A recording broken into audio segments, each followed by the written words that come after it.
ಶ್ರೀ ಮಹಾಗಣಪತಯೇ ನಮಃ. ಶ್ರೀ ಗುರುಭ್ಯೋ ನಮಃ. ಹರಿ ಓಂ. ಓಂ ನಮಃ ಶಿವಾಯ.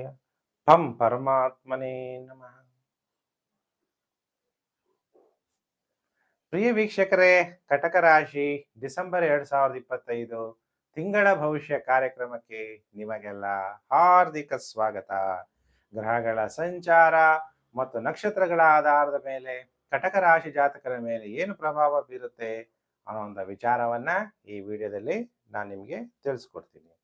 5 ಡಿಸೆಂಬರ್ 2025 ಗುರು ವಕ್ರಿ ಸಾಯಂಕಾಲ 5:25 ಎಲ್ಲಿ ಕರ್ಕಾಟಕ ರಾಶಿಯಿಂದ ಮಿಥುನ ರಾಶಿಯಲ್ಲಿ ಗುರು ವಕ್ರಿ ಆಗ್ಬಿಡ್ತಾನೆ. ನೋಡಿ, ಕಟಕ ರಾಶಿಯವ್ರು ಕೇಳ್ತಾ ಇದ್ರಿ, ಗುರುಜಿ ನಮ್ಗೆ ಯಾವಾಗ ಟೈಮ್ ಚೆನ್ನಾಗುತ್ತೆ, ಯಾವಾಗ ಟೈಮ್ ಚೆನ್ನಾಗುತ್ತೆ? ನೋಡಿ, ಡಿಸೆಂಬರ್ ತಿಂಗಳಲ್ಲಿ ನಿಮಗೆ ಒಳ್ಳೆ ಟೈಮು ಆರಂಭ. 6/12/2025 ಬುಧ ರಾತ್ರಿ 8:45 ತುಲಾ ರಾಶಿಯಿಂದ ವೃಷಿಕ ರಾಶಿಗೆ ರಾಶಿ ಪರಿವರ್ತನೆ. 7/12/2025 ಮಂಗಳ ರಾತ್ರಿ 8:12 ವೃಷಿಕ ರಾಶಿಯಿಂದ ಧನುರ್ರಾಶಿಗೆ ರಾಶಿ ಪರಿವರ್ತನೆ. 16/12/2025 ಸೂರ್ಯ ರಾತ್ರಿ 4:20 ರಾಶಿ ಪರಿವರ್ತನೆ ವೃಷಿಕ ರಾಶಿಯಿಂದ ಧನುರ್ರಾಶಿಗೆ. ಹಂಗಾರೆ ಧನುರ್ಮಾಸ ಆರಂಭ ಈ ತಿಂಗಳಲ್ಲಿ ಬಹಳ ವಿಶೇಷವಾಗಿ 4/12/2025 ಗುರುವಾರ ದತ್ತಾತ್ರೇಯ ಜಯಂತಿ. ಕಟಕ ರಾಶಿಯಲ್ಲಿ ಯಾವಾಗಲೂ ಕೂಡ ಗುರು ಉಚ್ಚನಾಗ್ತಾನೆ, ಗುರು ಒಳ್ಳೆ ಪವರ್ಫುಲ್ ಆಗಿರ್ತಾನೆ. ಆದ್ರಿಂದ ಎಲ್ಲರೂ ಕೂಡ ದತ್ತಾತ್ರೇಯ ಜಯಂತಿ ದಿನ ಗುರುಗಳ ಆರಾಧನೆ ಮಾಡಿ.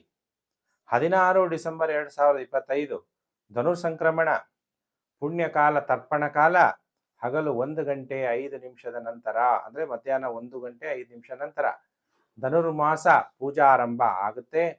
ದೇವಸ್ಥಾನಗಳಲ್ಲಿ ಬೆಳಿಗ್ಗೆನೆ ಪೂಜೆಗಳು ಸ್ಟಾರ್ಟ್ ಆಗುತ್ತೆ. ಈ ತಿಂಗಳಲ್ಲಿ ಒಟ್ಟು 4 ಗ್ರಹಗಳು ರಾಶಿ ಪರಿವರ್ತನೆ ಆಗ್ತಾ ಇರೋದ್ರಿಂದ ಕಟಕ ರಾಶಿಯವರಿಗೆ ಶುಭ ಫಲ ಪ್ರಾಪ್ತಿಯಾಗುತ್ತೆ. ಗುರು ವ್ಯಯಭಾವ ಕೊಟ್ಟೋದ. ನಿಮ್ಮ ಜನ್ಮ ರಾಶಿಯಲ್ಲಿದ್ದ ಗುರು ತೊಂದರೆಯನ್ನ ಕೊಡಲ್ಲ, ಈಗ ಶುಭ ಫಲವನ್ನ ಕೊಡ್ತಾನೆ. ಬುಧ ನಿಮಗೆ 8ನೇ ಮನೆ ಅಧಿಪತಿ, ವ್ಯಯಾಧಿಪತಿ ಮತ್ತು ತೃತೀಯಾಧಿಪತಿಯಾಗಿ ಪಂಚಮ ಭಾವದಲ್ಲಿ ಸಂಚಾರ ಆಗ್ತಾನೆ. ಬುಧ ಪಂಚಮ ಭಾವದಲ್ಲಿ ಸಂಚಾರ. ಇನ್ನು 6ನೇ ಮನೆಯಲ್ಲಿ ಸೂರ್ಯ, ಕುಜ, ಶುಕ್ರ ಸಂಚಾರ. ಶುಕ್ರ ಲಾಭಾಧಿಪತಿ 6ನೇ ಮನೆಯಲ್ಲಿ ಸಂಚಾರ. ಲಾಭ ಯಾರಿಂದ ಬರುತ್ತೆ? ಶತ್ರುಗಳಿಂದ ಲಾಭ. ಯಾರು ಸೇವೆಗೆ ಸಂಬಂಧಪಟ್ಟಂತ ಕೆಲಸಗಳು, ಈಗ ಕೆಲವು ಸಾಫ್ಟ್ವೇರ್ ಕಂಪನಿಗಳು ಸರ್ವಿಸ್ ಮಾಡ್ತೀರಾ, ಅಂದ್ರೆ US ಬೇಸ್ಡ್ ಸರ್ವಿಸ್ ನೀವು ಕೊಡುವಂಥದ್ದು. ಅಂಥ ಕಂಪ್ನಿಗಳಲ್ಲಿ ಕೆಲಸ ಮಾಡೋರಿಗೆ ಲಾಭ. ಒಳ್ಳೊಳ್ಳೆ ಪ್ರೊಫೆಷನಲ್ ಡಾಕ್ಟರ್ಸ್ ನೀವೆಲ್ಲ ಸೇವೆ ಮಾಡುವಂಥದ್ದು. ಲಾ ಅಂಡ್ ಅಸೋಸಿಯೇಟ್ಸ್ ಲಾಯರ್ಗಳು ಸೇವೆ ಮಾಡ್ತೀರಾ, ನಿಮ್ಮೆಲ್ಲರಿಗೂ ಒಳ್ಳೆ ಧನ ಲಾಭ ಉಂಟಾಗುತ್ತೆ. ಸೋದರ ಮಾವನಿಂದ ಅನುಕೂಲಗಳಾಗುತ್ತೆ. ನೀವು ವಿದೇಶದಲ್ಲಿದ್ದರೆ ವಿದೇಶಿಯರಿಂದ ನಿಮಗೆ ಸಹಾಯ ಆಗುತ್ತೆ. 6ನೇ ಮನೆಯಲ್ಲಿ ಶುಕ್ರ ನಿಮಗೆ ಶುಭ ಫಲಗಳನ್ನ ಕೊಡ್ತಾನೆ. ಸೂರ್ಯ ಶತ್ರುಗಳ ಮೇಲೆ ವಿಜಯ ಪ್ರಾಪ್ತಿಯಾಗುತ್ತೆ. ಶುಕ್ರ ಸ್ವಲ್ಪ ನೆಗೆಟಿವ್ ಎಫೆಕ್ಟ್ ಕೊಟ್ಟರು, ಸೂರ್ಯ ಮತ್ತು ಕುಜ ಅತಿ ಬಲಶಾಲಿಗಳಾಗಿ ನಿಮಗೆ ಶುಭ ಫಲಗಳನ್ನ ಕೊಡ್ತಾರೆ. ಕುಜ ನಿಮಗೆ 8ನೇ ಮನೆ ಅಧಿಪತಿ.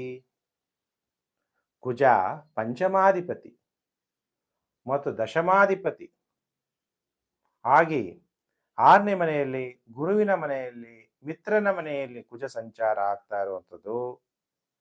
ದಾನ ಧರ್ಮಗಳನ್ನ ಹೆಚ್ಚಾಗಿ ಮಾಡ್ತೀರಾ. ಗುರು ವ್ಯಯಭಾವದಲ್ಲಿ ಸಂಚಾರ ಆಗ್ತಿದ್ದಾನೆ. ಗುರು ಅಂದ್ರೆ ದೈವ, ದೇವರು ಯಾವಾಗಲೂ ಕೂಡ ಒಳ್ಳೇದನ್ನೇ ನಮಗೆ ಕೊಡ್ತಾನೆ. ದಾನ ಧರ್ಮಗಳು ಮಾಡೋದ್ರಿಂದ ಯಾರಿಗೆ ಪುಣ್ಯ ಪ್ರಾಪ್ತಿ ಆಗುತ್ತೆ? ನಮಗೆ ಅದೆಲ್ಲ ಪ್ರಾಪ್ತಿಯಾಗುತ್ತೆ. ಶತ್ರುಗಳ ನಿರ್ಮೂಲನೆ ಮಾಡ್ತೀರಿ. ದೀರ್ಘಕಾಲದ ವ್ಯಾಧಿಗಳಿಂದ ಮುಕ್ತಿಯನ್ನು ಹೊಂದುತ್ತೀರಿ. ನಿಮ್ಗೇನು ವ್ಯಾಜ್ಯಗಳಿದೆ ಅದರೆಲ್ಲ ಜಯ ಪ್ರಾಪ್ತಿಯಾಗುತ್ತೆ. ಅವಿವಾಹಿತರಿಗೆ ವಿವಾಹ ಯೋಗ ಉಂಟಾಗುತ್ತೆ. ವಿವಾಹ ಆಗಿಲ್ವಲ್ಲ ಗುರುಜಿ, ನಮ್ಗೆ ಯಾವ ವಿವಾಹ ಆಗುತ್ತೆ? ಯಾಕಂದ್ರೆ ಕಾಲ ಬಂದಾಗ ಕಾಲೈ ತಸ್ಮೈ ನಮಃ. ಕಾಲ ಬಂದಾಗ ವಿವಾಹ ಆಗಲ್ಲ, ವರ ಬಂದಾಗ ಇಷ್ಟ ಆಗಲ್ಲ, ವರ ಇಲ್ದಾಗ ವರ ಯಾಕೆ ಬರ್ತಾ ಇಲ್ಲ? ವಧು ಬಂದಾಗ ವಿವಾಹ ಆಗಲ್ಲ. ಆಮೇಲೆ ಬೇರೆ ಯಾರನ್ನೋ ಇನ್ನೂ ಚೆನ್ನಾಗಿ ರೂಪವಂತಲಾಗಿರ್ಬೇಕು, ಅದಿರ್ಬೇಕು, ಎಕ್ಸ್ಪೆಕ್ಟೇಷನ್ ಜಾಸ್ತಿ. ಕೆಲವರಿಗೆ ಆಸೆ ಆಕಾಂಕ್ಷೆಗಳು ಈಡೇರುತ್ತೆ. ಸ್ವಲ್ಪ ಅಪಘಾತಗಳಿಂದ ಎಚ್ಚರ, ರಕ್ತ ಕೆಡಬಾರದು, ಆ ರೀತಿ ನೀವು ಬಹಳ ಜಾಗೃತರಾಗಿರ್ಬೇಕು ಕಟಕ ರಾಶಿ ಜಾತಕರು. ಅನ್ನಹಿ ಪೂರ್ಣ ಬ್ರಹ್ಮ, ಉತ್ತಮವಾದ ಆಹಾರ ತಿಂದು ರಕ್ತವನ್ನು ಶುದ್ಧಿಯಾಗಿ ಇಟ್ಕೊಳ್ಳಿ. ಕುಜ 6ನೇ ಮನೆ ಸಂಚಾರ ಆಗ್ತಾ ಇದೆ. ಸೂರ್ಯ 6ನೇ ಮನೆ ಸಂಚಾರ. ಸೂರ್ಯ ನಿಮಗೆ ಧನಾಧಿಪತಿ. ಧನ ಎಲ್ಲಿಂದ ಪ್ರಾಪ್ತಿಯಾಗುತ್ತೆ? ಸೇವೆ ಮಾಡೋದ್ರಿಂದ ಧನ ಲಾಭ. ಶತ್ರುಗಳಿಂದನೂ ನಿಮ್ಗೆ ಧನ ಲಾಭ. ಶತ್ರುಗಳಿಂದನೂ ಏನೋ ಕಿರಿಕಿರಿ ಮಾಡ್ಬೋದು, ಲಾಸ್ಟ್ಗೆ ಅವರೇ ನಿಮ್ಗೆ ದುಡ್ಡು ಕೊಡ್ಬೇಕಾಗತ್ತೆ. ಯಾರು ಮಾತಾಡ್ತೀರಿ, ನೀವು ಮಾತನಾಡುವ ಸಾಮರ್ಥ್ಯದಿಂದ ಧನ ಲಾಭ. ಹಲ್ಲಿನ ಡಾಕ್ಟರ್ಗಳು, ಡೆಂಟಿಸ್ಟ್ಗಳಿಗೆ ಧನ ಲಾಭ. ENT ಡಾಕ್ಟರ್ಗಳಿಗೆ ಧನ ಲಾಭ. ಸೂರ್ಯ 6ನೇ ಮನೆಯಲ್ಲಿ ಸಂಚಾರ ಆಗ್ಬೇಕಾದ್ರೆ ಶತ್ರುಗಳ ಚಟುವಟಿಕೆಗಳನ್ನ ಕಟಕ ರಾಶಿ ಜಾತಕರು ಈ ತಿಂಗಳಲ್ಲಿ ನಿರ್ಬಂಧಿಸ್ತೀರಿ. ಮಾನಸಿಕವಾಗಿ ವ್ಯಥೆ ಹೋಗಲಾಗುತ್ತೆ. ತಾವು ಮಾಡ್ತಿರುವಂತ ವೃತ್ತಿಯಲ್ಲಿ ಲಾಭ ಉಂಟಾಗುತ್ತೆ. ಹೆಸರು ಮತ್ತು ಖ್ಯಾತಿಯನ್ನ ರಾಜಕಾರಣಿಗಳು, ರೀಲ್ಗಳು ಮಾಡೋರು, ಯೂಟ್ಯೂಬ್ಗಳಲ್ಲಿ ಕೆಲಸ ಮಾಡೋರಿಗೆಲ್ಲ ಲಾಭ ಆಗುತ್ತೆ. ಬಹಳ ಕಾಲದಿಂದ ಉಳಿದ ಕೆಲಸಗಳಿಗೆ ಲಾಭ ಪ್ರಾಪ್ತಿಯಾಗುತ್ತೆ. ಆಧ್ಯಾತ್ಮಿಕದ ಕಡೆ ನಿಮ್ಮನ್ನ ನೀವು ಮುಂದುವರಿತಾ ಹೋಗ್ತೀರಿ.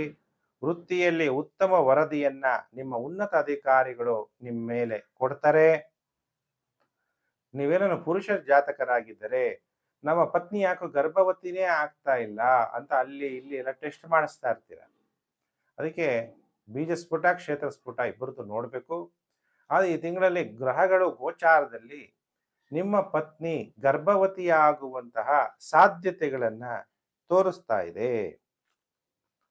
ನೋಡಿ, ಸೂರ್ಯ 6ನೇ ಮನೆಯಲ್ಲಿ ಸಂಚಾರ ಆಗಬೇಕು. 6ನೇ ಮನೆ ಅಂದ್ರೆ ಏನು? ಋಣ, ರೋಗಾದಿಗಳು, ಸಾಲ ಹೆಂಗಾದ್ರೂ ತೀರಿಸುವಂತಹ ಧೈರ್ಯ ಪ್ರಾಪ್ತಿಯಾಗುತ್ತೆ. ಈಗೆಲ್ಲೋ ಸಾಲ ಮಾಡ್ಬಿಟ್ಟಿರ್ತೀರ, ಬ್ಯಾಂಕಲ್ಲಿ ಕಡಿಮೆ ಬಡ್ಡಿ, ಅಲ್ಲಿ ದುಡ್ಡು ತಗೊಂಡು ಜಾಸ್ತಿ ಬಡ್ಡಿ ಇರೋರಿಗೆ ಕೊಡ್ಬೋದು. ಆ ಥರ ಯಾವ್ದಾದ್ರು ಒಂದು ಸಹಾಯ ಆಗುತ್ತೆ ನಿಮಗೆ. ಸಾಲಗಳು ತೀರಿಸೋಕೆ ಮಾರ್ಗಗಳು ಪ್ರಾಪ್ತಿಯಾಗುತ್ತೆ. ಯಾಕೆಂದ್ರೆ ಋಣ, ರೋಗಾದಿ, ದಾರಿದ್ರ್ಯ, ಪಾಪಕ್ಷುಧ, ಭಯ, ಶೋಕ, ಮನಸ್ತಾಪ ಇದ್ಯಾವುದು ನಮ್ಮ ಹತ್ರ ಬರಬಾರ್ದು. ನಶ್ಯಂತಿ ಅಂತೀವಿ. ಹಾಗೆ ಕಾಯಿಲೆಗಳಿದ್ರೆ ಕಾಯಿಲೆಗಳಿಂದ ವಾಸಿಯಾಗಕ್ಕೆ ಉತ್ತಮವಾದ ಡಾಕ್ಟರ್ ನಿಮಗೆ ಸಿಗ್ತಾರೆ. ನಿಮಗೆ ಉತ್ತಮವಾದ ಆರೋಗ್ಯ ಪ್ರಾಪ್ತಿಯಾಗುತ್ತೆ. ವಿದ್ಯಾರ್ಥಿಗಳಲ್ಲಿ ವಿದ್ಯೆಗೆ ತೊಂದರೆ, ಮಕ್ಕಳ ವಿಚಾರದಲ್ಲಿ ಕಲಹ, ಓದೋದಕ್ಕೆ ಇಂಟ್ರೆಸ್ಟ್ ಇರಲ್ಲ, ಓದೋಣ ಅಂತ ಕುತ್ಕೊಂಡ್ರೆ ನಿದ್ದೆ ಬರುವಂಥದ್ದು, ಸೋದರ ಮಾವನಿಂದ ಅನಾನುಕೂಲಗಳು ಉಂಟಾಗುವಂಥದ್ದು, ಜನಗಳ ಸಹಾಯ ನಿಮಗೆ ಸಿಗದೆ ಇರುವಂಥದ್ದು, ಈ ತರ ಕೆಲವು ಕೆಟ್ಟ ಫಲಗಳು ಕೂಡ ಕಟಕ ರಾಶಿ ಜಾತಕರಿಗೆ ಈ ತಿಂಗಳಲ್ಲಿ ನೆಗೆಟಿವ್ ಎಫೆಕ್ಟ್ ಉಂಟಾಗುತ್ತೆ. ಹಾಗಾದ್ರೆ ಕಟಕ ರಾಶಿ ಜಾತಕರು ಈ ತಿಂಗಳಲ್ಲಿ ಶುಭ ಫಲಗಳು ಪ್ರಾಪ್ತಿಯಾಗಬೇಕು ಅಂದಾಗ ಕನ್ಯೆಯರು ಅಂದ್ರೆ ಚಿಕ್ಕ ಚಿಕ್ಕ ಹೆಣ್ಣು ಮಕ್ಕಳು, ಅವ್ರಿಗೇನಾದ್ರೂ ವಸ್ತ್ರದಾನವನ್ನ ನೀವು ಮಾಡಿ. ಅದರಲ್ಲೂ ಬಡ ಹೆಣ್ಣು ಮಕ್ಕಳಿಗೆ ವಸ್ತ್ರದಾನ ಮಾಡೋದ್ರಿಂದ ಗ್ರಹಗಳಿಂದ ಉಂಟಾಗುವ ನೆಗೆಟಿವ್ ಎಫೆಕ್ಟ್ ಕಮ್ಮಿಯಾಗಿ ನೀವು ಶಿವ ಸರ್ವಶಕ್ತಿವಂತ, ನಮ್ಮೆಲ್ಲ ಆತ್ಮಗಳ ತಂದೆ ಪರಮಾತ್ಮ, ಅದಕ್ಕೆಲ್ಲರೂ ಕೂಡ ಪಂ ಪರಮಾತ್ಮನೇ ನಮಃ ಅನ್ನುವಂಥ ಮಂತ್ರ ಜಪ ಮಾಡಿ ಶಿವನಿಗೆ ಹಾಲಿನ ಅಭಿಷೇಕವನ್ನು ನೀವು ಮಾಡೋದ್ರಿಂದ ಗ್ರಹಗಳಿಂದ ಉಂಟಾಗುವ ನೆಗೆಟಿವ್ ಎಫೆಕ್ಟ್ ಕಮ್ಮಿಯಾಗಿ ನಿಮಗೆ ಶುಭ ಫಲಗಳು ಪ್ರಾಪ್ತಿಯಾಗುತ್ತೆ. ಪ್ರಿಯ ವೀಕ್ಷಕರೇ, ನಾನೀಗ ಕಟಕ ರಾಶಿ ಡಿಸೆಂಬರ್ 2025 ತಿಂಗಳ ಭವಿಷ್ಯವನ್ನು ತಿಳಿಸಿದ್ದೀನಿ. ಹೊಸಬರು ಸಬ್ಸ್ಕ್ರೈಬ್ ಮಾಡ್ಕೊಳ್ಳಿ, ನೋಟಿಫಿಕೇಶನ್ ಬೆಲ್ ಆಲ್ ಅನ್ನೋದು ಒತ್ತಿ, ವಿಡಿಯೋನ ಶೇರ್ ಮಾಡಿ. ಸೋಷಿಯಲ್ ಮೀಡಿಯಾಗಳಲ್ಲಿ Facebook, WhatsApp group, Telegram group ಎಲ್ಲೆಲ್ಲಿ ಇದ್ದೀರ ಅಲ್ಲೆಲ್ಲ ಶೇರ್ ಮಾಡಿ. ಭಗವಂತ ನಿಮಗೆ ಒಳ್ಳೇದು ಮಾಡಲಿ, ಸುಖ ಸಂತೋಷ ಪ್ರಾಪ್ತಿಯಾಗಲಿ. ಸಮಸ್ತ ಲೋಕೋ ಸುಖಿನೋ ಭವಂತು. ಪ್ರಿಯ ವೀಕ್ಷಕರೇ, ನಾನು ಮತ್ತೊಂದು ವಿಡಿಯೋದಲ್ಲಿ ಮತ್ತೆ ನಾನು ನಿಮ್ಮನ್ನು ಭೇಟಿ ಮಾಡ್ತೀನಿ. ನಮಸ್ಕಾರ.